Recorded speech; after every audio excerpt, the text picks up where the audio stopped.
लोगों का अंदेशा ये है कि इस तरह के जो नो पेट्रोल जोन क्रिएट हुए हैं वो भारत की तरफ क्रिएट हुए हैं। जिन ज़मीनों पर भारत पहले जा रहा था, ये नो पेट्रोल जोन उसी तरफ क्रिएट हो रहे हैं। तो जो नुकसान हो रहा है नो पेट्रोल जोन क्रिएट होने की वजह से, वो भारत को हो रहा है। समझने वाली बात विष्णु वही है कि चीन भारत से बहुत बड़ी ताकत है। चीन की इकॉनमी हमसे 5-6 गुना बड़ी है। चीन की डिफेंस स्पेंडिंग हमसे 4 गुना ज़्यादा है।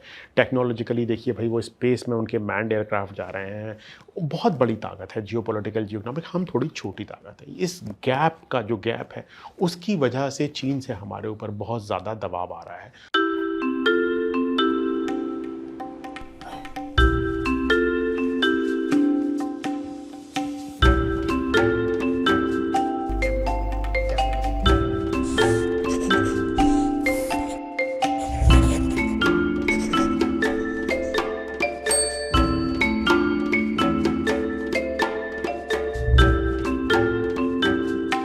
Hello and welcome. कारवा बातचीत में आपका स्वागत है।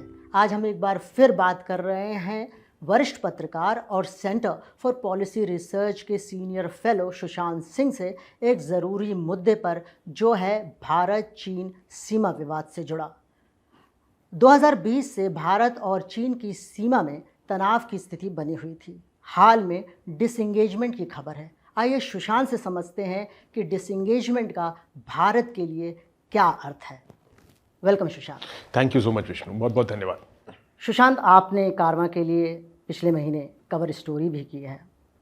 मैं आपसे उस कवर स्टोरी के हवाले से भी और आपके अनुभव से भी, रक्षा में इतने सालों से लिखने के, मैं समझना चाहता हूं कि अभी जो डिसएंगेजमेंट है उसमें भारत ने क्या खोया है, क्या पाया है, या भारत की स्थिति कैसी है, मजबूत हुई है या कमज़ोर हुई है?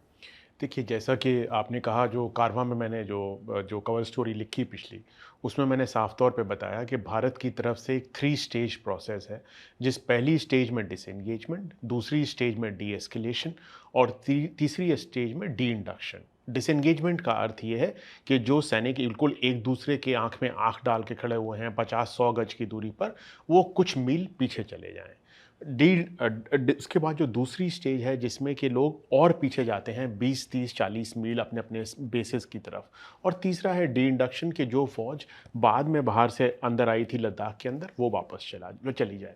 अभी तक जो ये हुआ है डिसएंगेजमेंट, जो हुई है, कुछ जगह पर डिसएंगेजमेंट हुई है, जैसे कि पैंगोंग लेक पर, कैलाश रेंज पर, PP-15 पर, PP-17 पर और गलवान पर। अभी भी 2 जगह ऐसी हैं, जो कि डेप्सांग नॉर्थ में और डेमचौक साउथ में, जो कि बहुत इंपॉर्टेंट इलाके हैं, जहां पर अभी तक डिसएंगेजमेंट भी नहीं हुआ है। मतलब जहां पर कि भारत और चीन की फौजें अभी आमने सामने अभी भी डटी हुई हैं। और जगह पर जहां पर डिसएंगेजमेंट हुआ भी है, जैसे कि आपने PP-15 का जिक्र किया, जहां पर सितंबर में डिसएंगेजमेंट हुआ, वहां पर फौज सिर्फ कुछ मील ही दूर आई है। मतलब 2 किलोमीटर, 4 किलोमीटर, या पैंगोंग में 10 किलोमीटर। और वहां पर एक नो पेट्रोल जोन क्रिएट कर दिया गया है। तो लोगों का अंदेशा ये है कि इस तरह के जो नो पेट्रोल जोन क्रिएट हुए हैं वो भारत की तरफ क्रिएट हुए हैं। जिन ज़मीनों पर भारत पहले जा रहा था, ये नो पेट्रोल जोन उसी तरफ क्रिएट हो रहे हैं। तो जो नुकसान हो रहा है नो पेट्रोल जोन क्रिएट होने की वजह से, वो भारत को हो रहा है। एसेंशियली भारत अपना कंट्रोल दर्शाता था इन इलाकों पर अब पेट्रोलिंग के द्वारा, कि आपकी पेट्रोल जाती थी, आपके फौज जाती थी पेट्रोल पर, और वहाँ जाकर पहुँच के बताती थी कि हम आ गए। और जनरली क्या होता था, सिगरेट के कुछ पैकेट, मैगी के कुछ पैकेट, खाने के कुछ पैकेट आप छोड़ आते हैं उस जगह पर जब जाते हैं। ऐसा क्यों करते हैं? तो उससे ये होता है कि दूसरी तरफ को मालूम पड़ जाता है कि आप आए थे यहाँ पर। अच्छा। तो अपना दर्शाने के लिए कि भाई हम यहाँ पर आए थे और हमने यहाँ पर कुछ, यहाँ तक ये हमारा इलाका है, आप ऐसे कुछ पैकेट वैकेट छोड़ के आते हैं। इस तरह से आप कंट्रोल को दर्शाते हैं। पर जब आप पेट्रोलिंग नहीं कर पाएंगे, तो आप इस तरह से अपना कंट्रोल नहीं दर्शा पाएंगे। आपने अपने पीस में लिखा है सुशांत की जो अप्रैल 2020 में जो स्थिति थी, जो स्टेटस को था, उसको चाइना ने परमानेंटली बदल दिया है। इसका क्या मतलब है? 2 तरीके से इसको देखने की बात है। एक तो ये है कि चीन ने, जैसा कि अभी हमने बात की, अपनी फ़ौज को आगे भेज दिया और उसके बाद जब दोनों साइड पीछे जब फ़ौज हटी हैं तो वो हिस्सा ज़्यादातर भारत की तरफ हुआ है। तो एक तो स्टेटस को इस तरह से बदला है कि भारत की पेट्रोलिंग वहाँ पर नहीं हो पा रही है। दूसरा परमानेंटली स्टेटस को इस तरह से बदला है कि चीन ने वहाँ पर बहुत ज़्यादा इंफ्रास्ट्रक्चर बनाया है, चाहे वो रहने के लिए सैनिकों के लिए इलाके हों, चाहे वो टैंक्स को खड़े करने के लिए हों, आर्टिलरी गन्स को लगाने के लिए हों, चाहे वो सड़क हों, पुल हों, चाहे वो और तरह का इंफ्रास्ट्रक्चर हो, हवाई पट्टियाँ हैं, हेलीपोर्ट्स हैं, बहुत ज़्यादा तादाद में बना ये दिए। कब बने हैं ये ये सारे? 2019 अगस्त के आसपास से बनने शुरू हुए और 2020 के और 21 में बहुत तेज़ी से बने हैं। जो सैटेलाइट के जो चित्र हैं वो दर्शाते हैं कि ख़ास तौर पर हेलीपोर्ट्स और हवाई अड्डों पर बहुत ज़बरदस्त काम हुआ और जब उनकी फ़ौज आगे आनी शुरू हुई तो उन्होंने उस फ़ौज के रहने के लिए और उस फ़ौज के साथ जो साजो सामान आता है उसके डिप्लॉयमेंट के लिए बहुत ज़्यादा इंफ्रास्ट्रक्चर बनाया है। तो पर भारत को भारत ने भी इस आप जो कहना चाह रहे हैं मैं वही कहना चाह रहा था, भारत के सेना अध्यक्ष जनरल मनोज पांडे ने अभी रिसेंटली एक इवेंट में कहा कि भारत ने भी 350 कंपनीज़ मतलब करीब 35,000 लोगों के लिए रहने के लिए वहाँ पर पिछले 2 साल के अंदर जगह बनाई है और कुछ सड़कें और कुछ पुल भी बनाए हैं। तो समझने वाली बात ये है कि जो स्टेटस को था वो तो अब नहीं आ सकता है, जो यथास्थिति थी वो तो अब नहीं आ सकती है अप्रैल 2020 की, क्योंकि वो जो इंफ्रास्ट्रक्चर बना है, जो वो कंस्ट्रक्शन हुआ है वो तो कोई तोड़वा नहीं सकते हैं आप। तो वो एक तो स्टेटस को उस तरह से बदल गया कि नया इंफ्रास्ट्रक्चर बन लेकिन गया। कोई कभी डिप्लोमेटिक तरीके से बातचीत हो तो हम ये नहीं कह सकता भारत की जो 2020 अप्रैल की स्थिति है उसमें जाते हैं, क्योंकि बातचीत तो हो ही रही है। हाँ, पर जैसा कि आपने देखा जब सितंबर में जब PP-15 से डिसएंगेजमेंट हुआ तो उसके बाद चीन के जो विदेश मंत्रालय के जो प्रवक्ता हैं उन्होंने साफ तौर पर कहा कि चीन 2020 अप्रैल स्टेटस को की बात में बिलीव नहीं करता है और उन्होंने ये भी कहा कि वो ये मानता है कि ये स्टेटस को भारत ने डिस्टर्ब किया था, इसलिए चीन की इस पर कोई जिम्मेवारी नहीं है। जहाँ तक बात इंफ्रास्ट्रक्चर को फ्रीज़ करने की है, चीन ने इस तरह का प्रपोज़ल पहले दिया था, जिसको भारत ने साफ तौर पे मना कर दिया था, क्योंकि जैसा कि आपको पता है चीन का इकोनॉमिक राइज़ और चीन का जो स्ट्रैटेजिक राइज़ है वो 2000 के आसपास शुरू होता है और चीन जब तक कि भारत ने ऐसी कार्रवाई करनी शुरू की 2008, 9, 10 तक, तब तक चीन इतना आगे जा चुका था कि भारत जो भी कर रहा था वो सिर्फ कैचअप था, वो सिर्फ उनको मैच करने की कोशिश थी। भई आपने अगर 4 लेन का हाईवे बना दिया है तो कम से कम मैं 1 लेन की सड़क तो बना दूँ। अब उस टाइम आप कहें कि नहीं इंफ्रास्ट्रक्चर फ्रीज़ कर दीजिए दोनों लोग, तो वो तो भारत के लिए नुकसान की बात होती। इसलिए 2009, 10, 11, 12 के आसपास भारत ने इस तरह के सारे प्रपोज़ल्स को नकार दिया कि अभी हम इंफ्रास्ट्रक्चर फ्रीज़ नहीं कर सकते हैं। चीन शायद उसको इस तरह से देखता है कि भारत बहुत एग्रेसिवली 2009 के बाद से एक्ट कर रहा है, इंफ्रास्ट्रक्चर बना रहा है, फ़ौज रेज़ कर रहा है, नई बटालियंस वहाँ लगा रहा है, नई डिविजन्स लगा रहा है। भारत कहता है कि हम तो सिर्फ कैचअप कर रहे हैं क्योंकि आप ऑलरेडी हमसे इतना आगे जा चुके हैं और बॉर्डर ये डिस्प्यूटेड है। तो ये शायद समझ का फ़र्क है, परसेप्शन का थोड़ा-सा फ़र्क है। आपने अपने पीस में, मैंने मतलब आपके पीस से जाना कि 1962 के बाद से भारत और चीन में ऐसा कोई तनाव नहीं था और मतलब लोग भी बोलते हैं कि one of the peaceful borders में से मानी जाती है भारत और चीन की लाइन ऑफ कंट्रोल कह लें।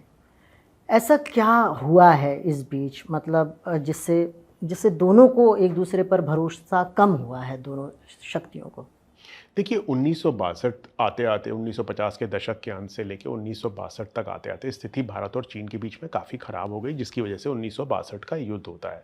1962 से लेके 1975-76 तक भारत और चीन की रिलेशनशिप काफ़ी टेंस रहती है, काफ़ी कॉम्बैटिव रहती है, पर बॉर्डर पे उस तरह की कोई बड़ी घटना नहीं होती है। आखिरी जो घटना 1975 में भारतीय आईटीबीपी की एक पेट्रोल जाती है, जिसके के 4 सैनिक, शायद 4 या 6 सैनिक, कुछ सैनिकों की मौत होती है।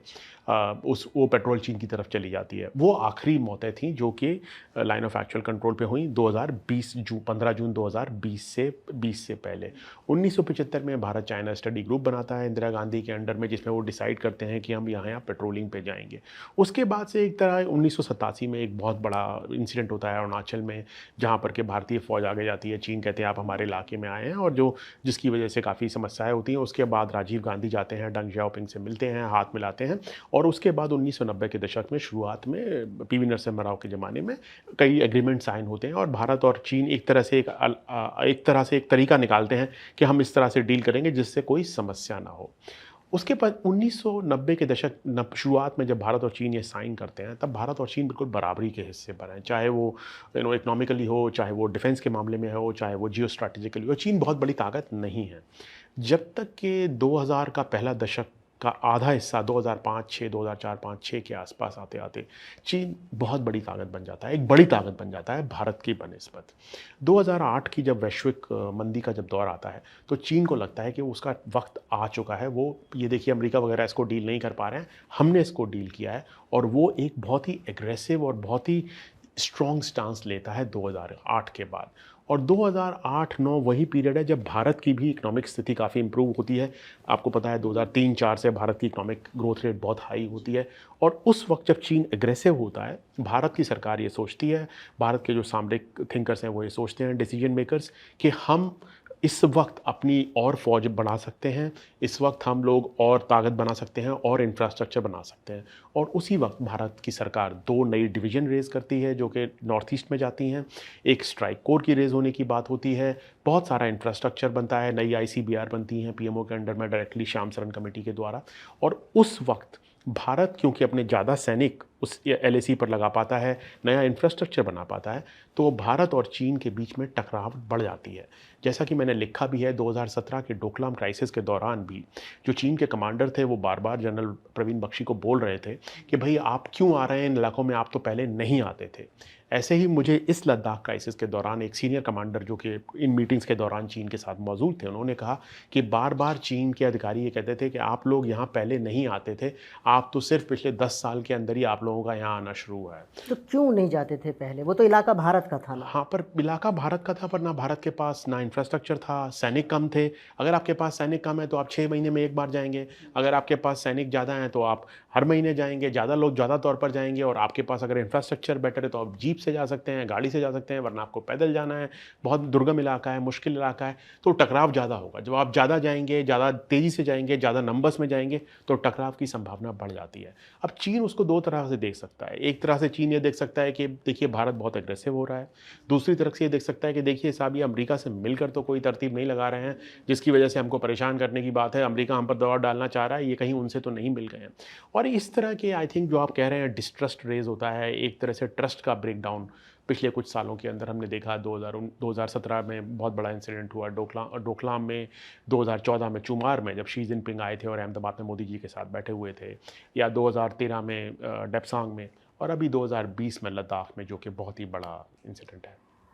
मैं एक मतलब प्रसंग याद आ रहा है मुझे कि जब मोदी प्रधानमंत्री बने थे तो एक ग्लोबल टाइम्स में, जो माउथपीस जैसा ही है चाइना गवर्नमेंट का, उसमें बड़ी पॉजिटिव बात कही गई थी। आप भी अपने पीस में कह रहे हैं कि मोदी के रिलेशनशिप चाइना से बहुत अच्छे थे, लेकिन ऐसा क्यों होता है कि उन्हीं मोदी के ज़माने में, जबकि दूसरी सरकारें तो थोड़ी सचेत भी थी और मोदी के लिए वेलकमिंग भी था चाइना। वो कह रहा था कि एक ग्लोबल टाइम्स के एक एडिटोरियल में मैंने पढ़ा था, वो कह रहे थे कि मोदी सतर्क रहेंगे कि वो अमेरिका की गोटी ना बन जाए, चेस की गोटी। लेकिन ऐसा क्या हुआ है कि मोदी, जिनको भरोसा था अपनी काबिलियत पे, अपनी पर्सनल डिप्लोमेसी से, आप बोलते भी हैं कि वो फेल हुई है, वो कहाँ चूक कर गए मोदी? देखिए पहली बात तो ये है कि आपको जैसा कि पता ही है 2002 के गुजरात राइट्स के बाद, गुजरात दंगों के बाद मोदी को यूनाइटेड स्टेट्स ने वीज़ा देने से मना कर दिया था अमेरिका ने, और उसके बाद सिर्फ चीन जैसे ही कुछ मुल्क बचे थे जहाँ पर वो बार बार जा सकते थे। तो इसलिए वो चीन बार बार जाते थे, और चीन जाकर वो कहते थे कि मैं चीन से इतना पैसा लाया हूँ। 2014 के चुनाव से पहले उन्होंने कहा कि हमको चीन की तरह होना चाहिए और हम चीन की तरह बन सकते हैं वगैरह वगैरह। तो एक उनका चीन से अच्छा संबंध था, क्योंकि जो वेस्टर्न कंट्रीज़ थे उन्होंने बिल्कुल एक तरह से बैन कर रखा था, क्योंकि आपने जो 2002 में मुसलमानों के साथ गुजरात में होता है, उसके बाद आप बिल्कुल पारिया थे। तो एक तो वो था, चीन से उस तरह से उनके संबंध बन रहे थे। दूसरा एक फैसिनेशन था कि चीन देखिए कितना बड़ा मुल्क है, कितना ताकतवर मुल्क है, और हम क्यों नहीं हो सकते चीन की तरह।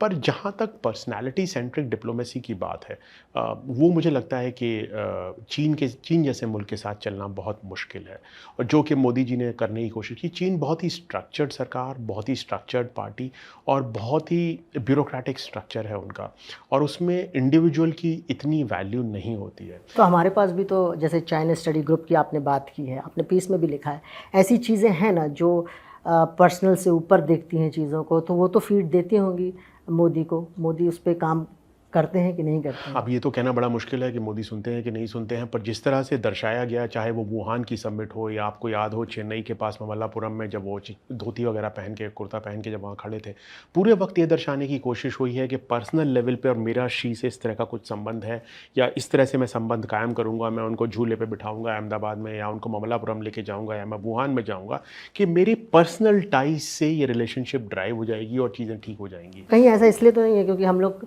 कई बार जब ऐसे कम्युनिस्ट कंट्रीज़ को देखते हैं या फिर रशिया जैसे कंट्रीज़ को देखते हैं तो हम सोचते हैं कि एक ही आदमी डिसीजन ले रहा है।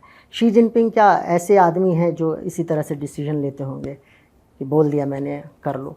ऐसा तो शायद नहीं है, क्योंकि मेरी जब भी जितने भी लोगों से बात हुई है, ख़ासतौर पर मेरी प्रोफेसर राना मित्तर से बात हुई है, जो कि बहुत बड़े स्कॉलर हैं चीन के ऑक्सफोर्ड यूनिवर्सिटी के, उन्होंने साफ तौर पर कहा कि शी जिनपिंग एक कंसेंसस को रिफ्लेक्ट करते हैं, जो कंसेंसस ऑलरेडी पॉलिट ब्यूरो के अंडर एग्जिस्ट करता है।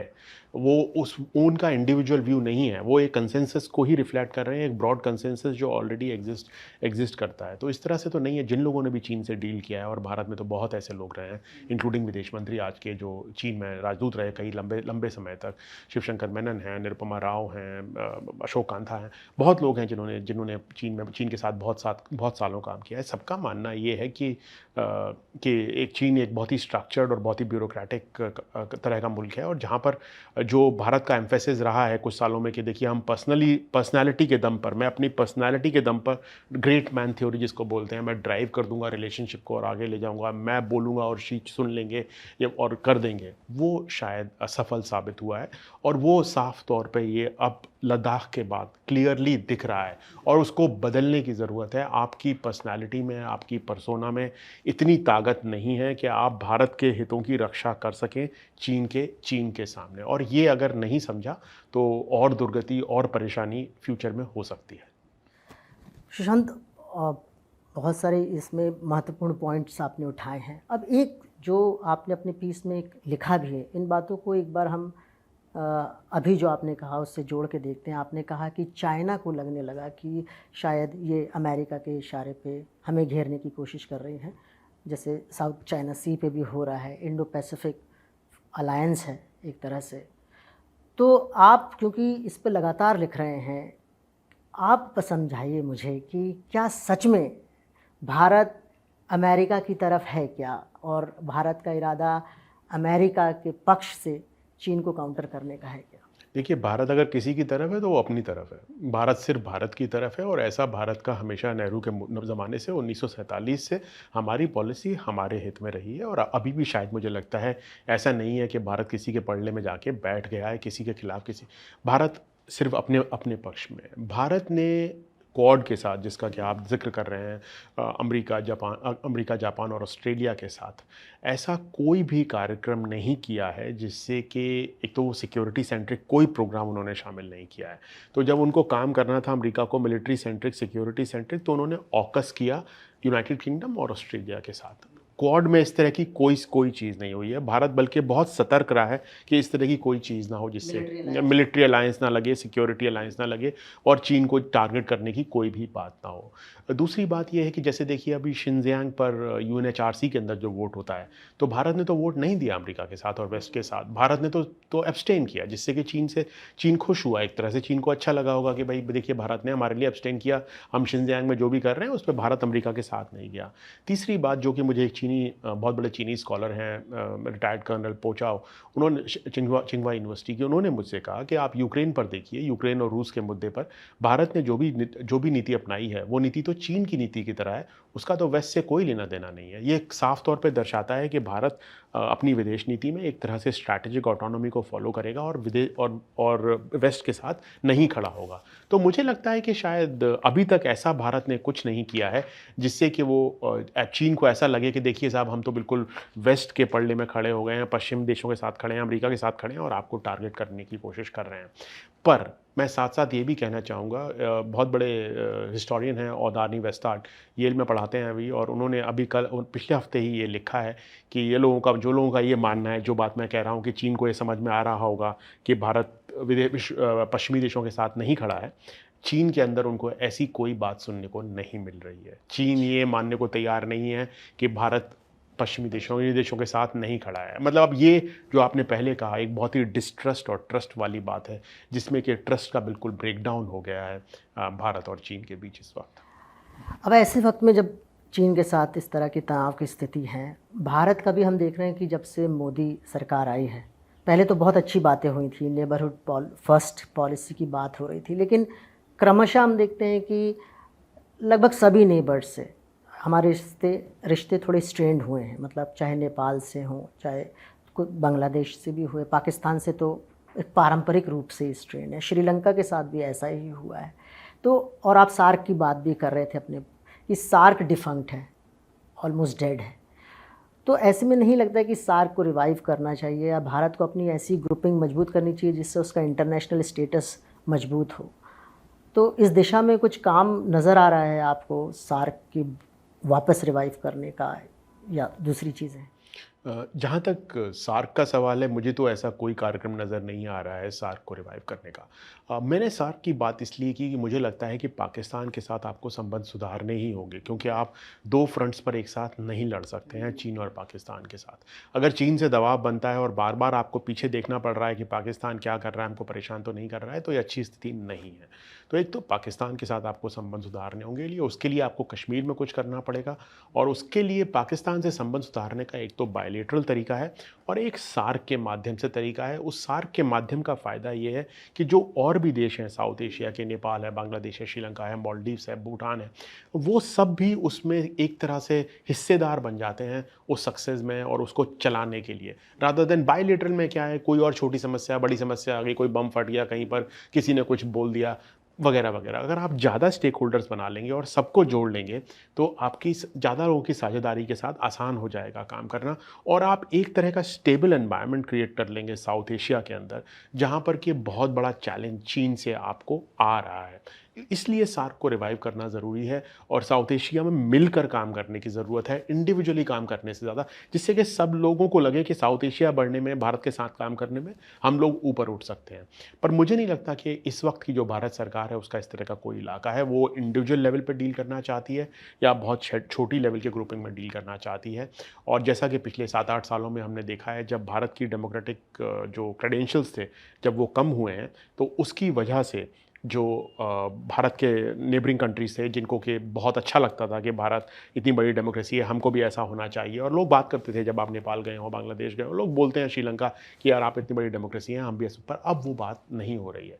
तो भारत का जो अट्रैक्शन था बाकी कंट्रीज़ में पॉपुलेशंस के लिए, वो काफ़ी कम हुआ है। तो मुझे लगता है कि थोड़ा अगर भारत को सार्क को डेवलप करने के साथ साथ अपनी डेमोक्रेसी, अपने लिबरल वैल्यूज़ की तरफ भी थोड़ा ध्यान देना पड़ेगा, क्योंकि वही एक काउंटर की तरह भी काम करता है पॉपुलेशंस के साथ। आप स्टेट टू स्टेट डील कर सकते हैं। आपकी शेख हसीना सरकार से बहुत अच्छी दोस्ती हो सकती है, पर बांग्लादेश के लोग तो आपसे नफरत कर रहे हैं। भाई मोदी जी शायद भारत के पहले प्रधानमंत्री होंगे, जब वो बांग्लादेश जाते हैं तो दंगे होते हैं।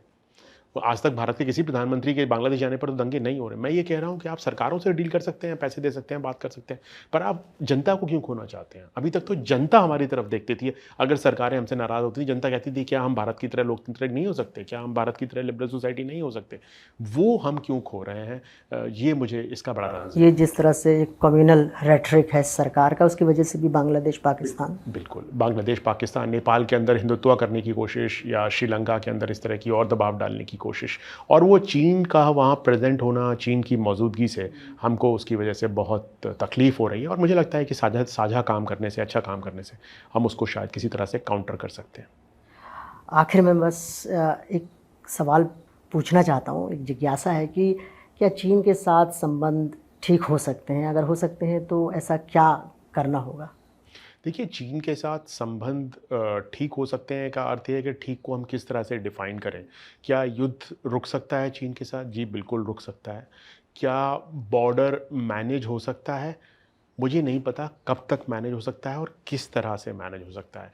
क्या हम इसी तरह की सिचुएशन जहाँ पर 50-50 हज़ार सैनिक दोनों तरफ से ज़्यादा लगे हुए हैं, वही सिचुएशन रहेगी और क्या हम उससे खुश हैं? वो अब कहना बड़ा मुश्किल है। समझने वाली बात विष्णु वही है कि चीन भारत से बहुत बड़ी ताकत है। चीन की इकॉनमी हमसे 5-6 गुना बड़ी है। चीन की डिफेंस स्पेंडिंग हमसे 4 गुना ज़्यादा है। टेक्नोलॉजिकली देखिए भाई, वो स्पेस में उनके मैन्ड एयरक्राफ्ट जा रहे हैं। बहुत बड़ी ताकत है, जियोपॉलिटिकल, जियोइकोनॉमिक। हम थोड़ी छोटी ताकत है। इस गैप का जो गैप है, उसकी वजह से चीन से हमारे ऊपर बहुत ज़्यादा दबाव आ रहा है, और उस दबाव से डील करने की वजह से अगर हम ज़रा सा भी पुश करेंगे, ज़रा सा भी प्रोवोक करेंगे, हमेशा खतरा बना रहेगा। और जैसा कि आप पढ़ रहे होंगे, चीन के अंदर अगर सिचुएशन ख़राब होती है और अगर शी जिनपिंग वगैरह ज़्यादा फ्रस्ट्रेट होते हैं, तो क्या वो फ्रस्ट्रेशन किस पे निकलेगा, और बड़ी ताकत का फ्रस्ट्रेशन अगर छोटी ताकत पे निकलेगा, ये कहना बड़ा बड़ा मुश्किल है। पर क्या भारत संबंध चीन के साथ सुधार सकता है? एक नया मॉडस विवेंडी क्रिएट हो सकता है? हाँ, बिल्कुल क्रिएट हो सकता है। उसके लिए एक पॉलिटिकल इमेजिनेशन की ज़रूरत है। उसके लिए सच का सामना करने की ज़रूरत है कि भारत का सच क्या है, भारत अभी किस स्थिति में है, क्या हमारी ताकत है, और हम इस ताकत के साथ, इस स्थिति में हम कैसे एक बड़े ताकतवर मुल्क से डील करें। वो सच का अगर हम सामना नहीं करेंगे तो हम इस स्थिति से नहीं निपट पाएंगे। सच का सामना करना ज़रूरी है। आपसे बात करके सुशांत बहुत अच्छा लगा, बहुत कुछ समझने को मिला। उम्मीद है कि आगे भी आपसे अहम मुद्दों पर बातचीत होती रहेगी। हमसे बातचीत करने के लिए बहुत बहुत शुक्रिया सुशांत। विष्णु, बहुत बहुत धन्यवाद आपका। आपसे बात करके हमेशा अच्छा लगा, इस बार भी बहुत अच्छा लगा। और आप दर्शक दोस्तों का भी शुक्रिया बातचीत देखने के लिए। अगर आपको बातचीत पसंद आई है तो लाइक कीजिए, शेयर कीजिए, कमेंट कीजिए। हमारी वेबसाइट caravanmagazine.in पर जाकर मैगज़ीन सब्सक्राइब कीजिए और हमें कंट्रीब्यूट कीजिए, क्योंकि सच्चे मीडिया को चाहिए सच्चे दोस्त।